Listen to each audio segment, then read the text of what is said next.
Hey, good morning. Make sure you turn the audio on. Can you hear me? All right, so today is day 4, and if you've joined me for any of the last 3 days, that you know that for the next 25 days, I'm giving out my best tips to get leaner and healthier for summer. And the whole idea, like we said, is like that hot summer sun is going to be here, and we're in Florida, so like we're going to have to expose what we've put on during this quarantine. So I'm helping you get out of it and reverse this.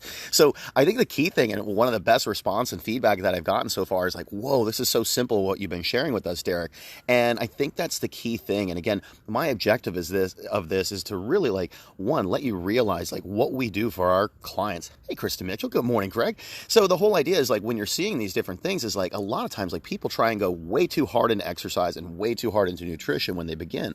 So if you've been following us the first couple days, like day 1 is hydrate. Make sure you're getting enough water in. Day 2 is incorporate activity. So that way when you're actually throughout your day, like you're actually moving a bit, because it doesn't matter how great a 30-minute workout was if you just sit on your ass the rest of the day. So activity is day 2. Day 3 was focus on your stubborn parts, because if there's an area you don't like say your triceps, and you lose 10 pounds, 50 pounds, 100 pounds, and your triceps still suck, you're going to be discouraged. So the whole point is like step 3 yesterday was focus on the areas that you just look in the mirror and you're like, ugh.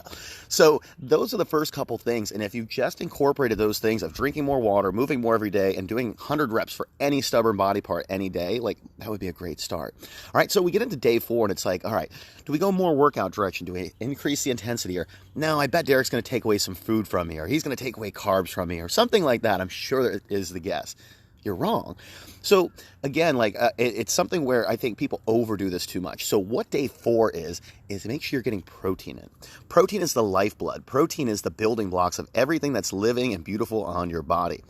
So the whole idea is like your organs, your muscles, your tissues, anything that needs amino acids is being helped and benefits by taking in more protein. So while most people want to jump into a diet and they're like, I'm going to do low carbs and I'm going to take these carbs away, I'm never going to eat a carb again. Well, that's stupid, because you need to replace something with something else. So I don't claim to be anything that I'm not, but like when you learn about addiction and when you learn about some of these different things about changing bad habits, you cannot just take away a bad habit. You have to take away a bad habit and replace it with a good habit. So the whole idea is like if you can start incorporating more protein in your day-to-day, you're naturally going to reduce your carbs, you're naturally going to reduce your fats, you're naturally going to snack less, because protein keeps you full, it keeps you nourished, it recovers and repairs all your different body parts and everything you have. But most importantly, it increases your metabolism. So protein is the only of the macronutrients of protein, carbs, fats in which your body has to heat up and actually burn more calories than you actually take in. All right, so without getting scientific, like if 4 calories are in every gram of protein, you have to burn more in order to just process and digest it. Whereas with carbs, you actually have to be active to burn them. And with fats, they sit in your bloodstream for a long time until they find a place to settle. Now, sometimes that's good, sometimes that's bad. So when we get into protein, the key is like, it doesn't mean that you have to go all of a sudden from 0 to 100 grams of protein or 0 to 200 grams of protein. It means increase your portion sizes. So it comes down to really something simple. Like you look at your plate today for dinner, and if you have 4 ounces of whatever it is, let's call it steak, and you have 8 ounces or double the portion on your plate of potatoes, you have a bad ratio. So my whole thing is early in the day, you're going 1-to-1 ratio. So if you have like 6 ounces of meat, you have 6 ounces of potato. But when you get at nighttime, cut that back just a little bit. Have as much protein as you want. But what you're going to notice is those carbohydrate portions start to drop lower and lower. Now, when we get into fiber and vegetables and carbs and some of these other things in the upcoming days, like you're going to see how all this ties in. But the biggest thing is stop taking things away. Start adding things in and start adding more protein into the day-to-day, because once you add in more water, you add in more activity, you work on your stubborn body parts. Now, how do we make them grow and develop? It's with protein. So day 4 is all about making sure when you're looking at your plate today, what's your protein sources? Is there even a protein source? All right, you need to make sure that all throughout the day you're getting protein, because, we have a little fire pit right here. But the whole idea is I describe it like a fire is like your protein is your solid log that burns for hours. It's clean, efficient fuel. It doesn't smoke very much. Your carbohydrates are like sticks and kindling and paper and fuel. And yes, they create a big hot fire real quick, but they burn out and fizzle out quicker because they take so much oxygen and so much effort to digest. Very similar to carbohydrates. Fats are the same way. When you spray down that fire at the end of the night and it gets all wet and you think there's no way there's any fire left, all you see is smoke, and then you wake up the next morning, you're like, how the hell did that keep burning overnight?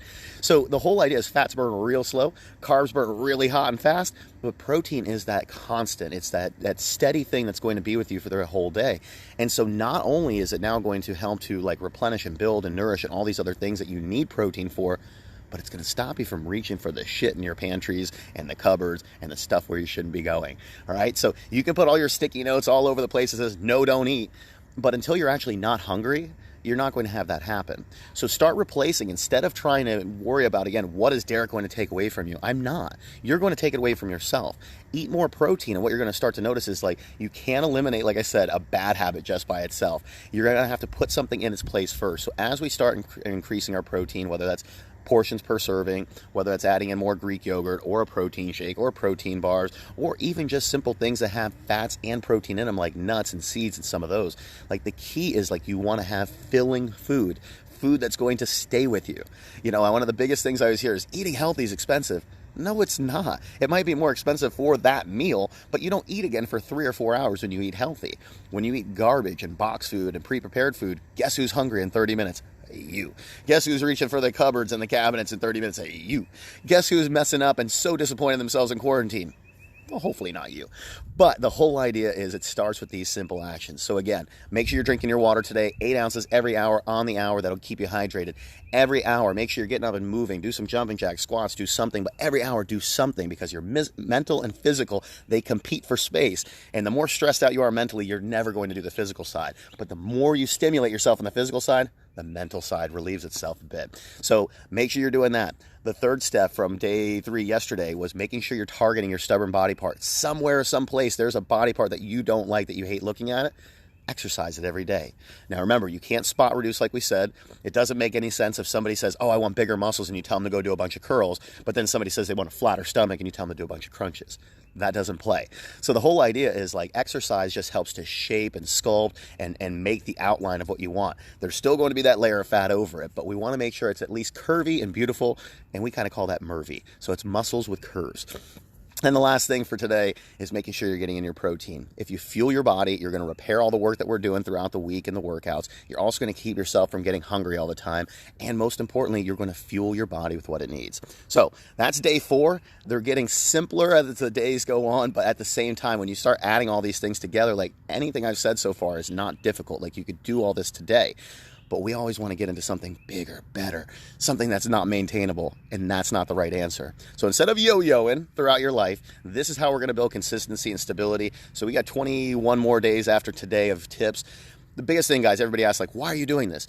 It's because I have trainers that didn't take unemployment. Like, we've been doing online training since quarantine started. Like, they're kicking ass, but we've added 0 new clients now in the last 6 weeks. Like, it sucks. We're ready to help some people. And so if even these simple tips and even these easy tips that I'm giving you and these strategies aren't enough, like, my team is here to help you. We have 8 other people that are ready to coach people, and they're not worked enough. Like, they want more time, they want more hours, plus we want some more success stories out there. So even if as easy as these tips are, you don't think you can do them, let us help you. That's the whole goal of all of this, guys. So enjoy these 25 days. I hope you subscribe. If you haven't, make sure you click on, like, it's the priority notifications or whatever it is on Facebook there. But please keep joining us every single morning. We'll see you back Sunday morning, hopefully before 9 a.m. every day, but maybe I'll sleep in just a little bit tomorrow. Have a great Saturday, everybody. Thank you for tuning in. See ya.